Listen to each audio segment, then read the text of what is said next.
Hope and Boodle under Obama. As a regular contributor to the popular McClure's Muckraking magazine at the beginning of the 20th century, investigative journalist Lincoln Steffens wondered about the root causes of pervasive corruption, not just in Washington, D.C., but locally in cities where bosses and machine politics dominated. It was in cities, he believed, where democracy should more directly reflect the values of the average American. Long before the federal government developed social services, national pension, health insurance, or consumer protection laws, people's basic needs were met locally. Corruption at the local level, therefore, was a direct assault on the needs and rights of one's neighbors. Like others of his time, Steffens viewed the selling of public office for private gain to be a form of treason. In 1904, Steffens was assigned to visit America's cities notorious for their political machines that delivered votes to hand-picked politicians who then dispensed public franchises, favorable zoning, lucrative utilities, and vital commodities to the highest payers of graft. What he discovered, later compiled in his most famous book of the time, The Shame of the Cities, did not give comfort to readers.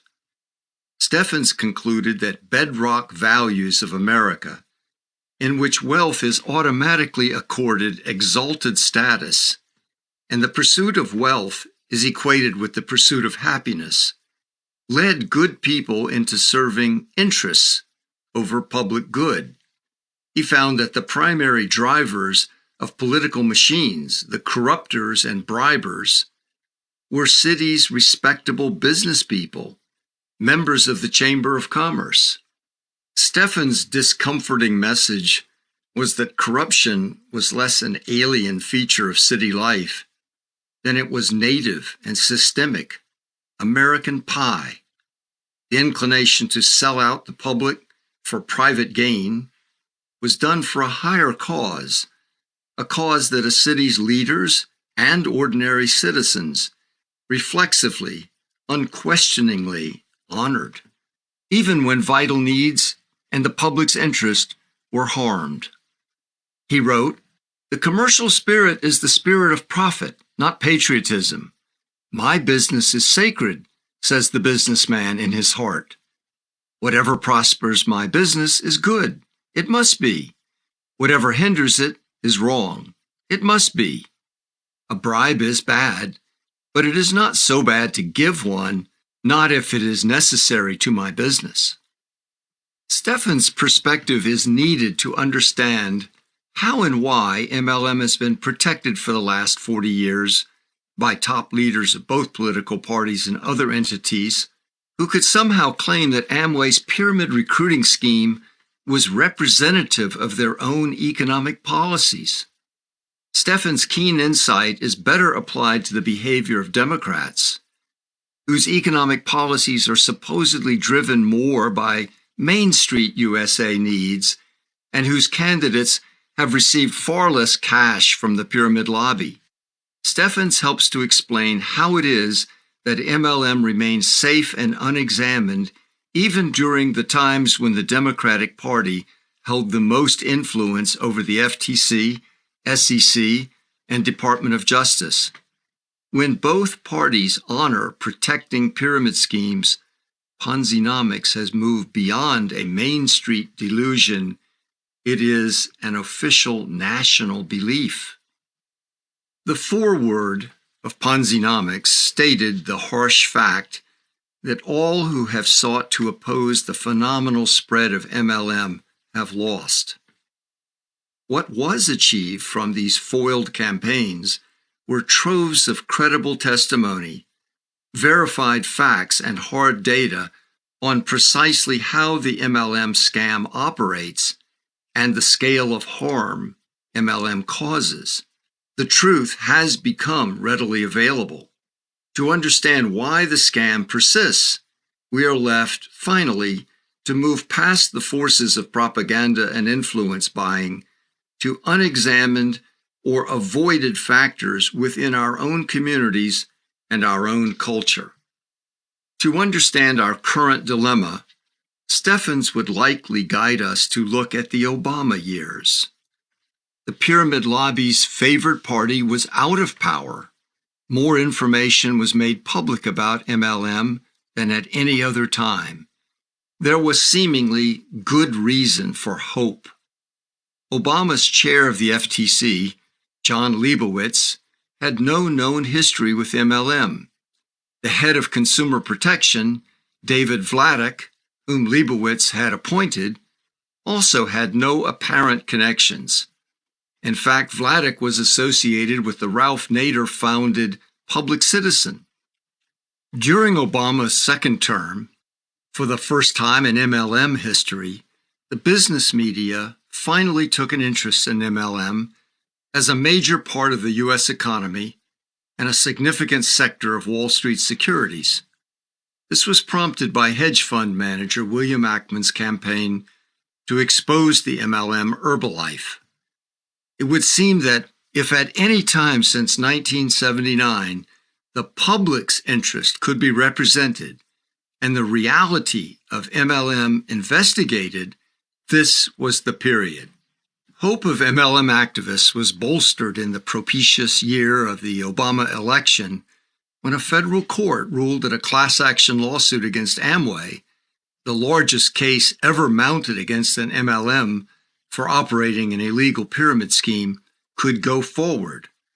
On that ruling, Amway quickly moved to out-of-court settlement and paid out millions to the plaintiff's attorneys and clients. Si se puede.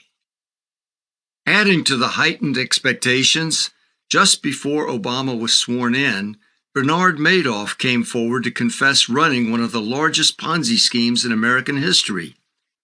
It had been operating as a presumed legitimate business for a dozen years in the heart of Wall Street and led by one of the financial community's trusted representatives.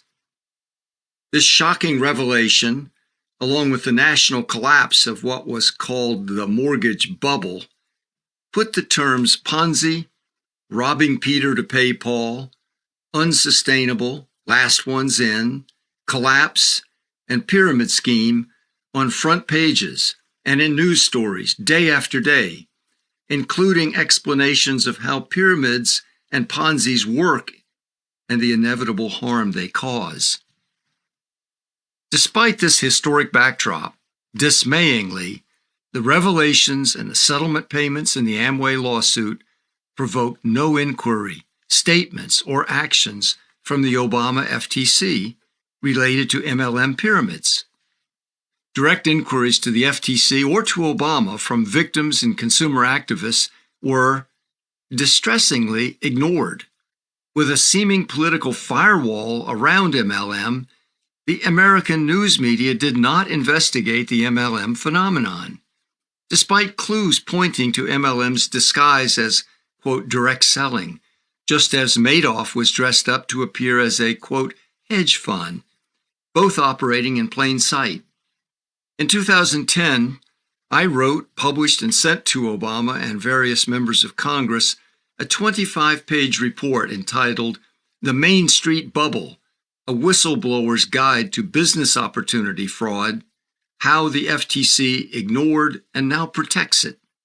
On the cover, it was subtitled, Memorandum to President Barack Obama and members of Congress overseeing the Federal Trade Commission and the newly created Consumer Financial Protection Bureau. The memorandum not only documented the known facts about massive consumer losses and decades of outrageously false claims, but also addressed the special harm MLM was inflicting with its false opportunity.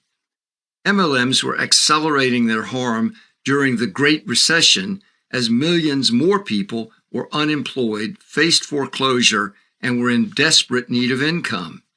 The Main Street Bubble also revealed the pattern of FTC staff and officials moving through a revolving door of jobs and positions with the MLM industry. My report was cited in the nationally televised 2013 CNBC documentary, Selling the American Dream, produced by Herb Greenberg. It included an interview with me in the segment entitled Multi-Level Marketing Critic, Beware Main Street Bubble. I received no reply. Still, I maintained hope that change was forthcoming. This tenuous hope was violently shaken when Obama's FTC Chief of Consumer Protection, David Vladeck, now a professor at Georgetown Law, publicly challenged the reality that the billions in annual losses suffered by millions of people who invested in the Herbalife income opportunity were due to, quote, misrepresentation. He also defiantly challenged the assertion that the losses even constituted an injury to consumers. Business journalist Herb Greenberg asked Vladeck on camera about MLM-related consumer losses. It was the first time since Obama took office that anyone in his administration had made any statement at all about the spread of MLMs. Vladeck, the appointee of FTC Chair John Leibowitz, who was appointed by Obama, not only rebuffed the record of losses, he also implied that if they occurred, it was the responsibility of the losers. Exactly the claim of MLM companies. Consumer activists and MLM victims were stunned and baffled. Vladeck's abrupt and visibly angry retort to Greenberg and his lack of interest in the findings about Herbalife's false income claims caused some to suspect a powerful political fix was at work, and that the Obama administration was either part of it or Obama FTC officials saw which way the political wind was blowing and simply didn't care.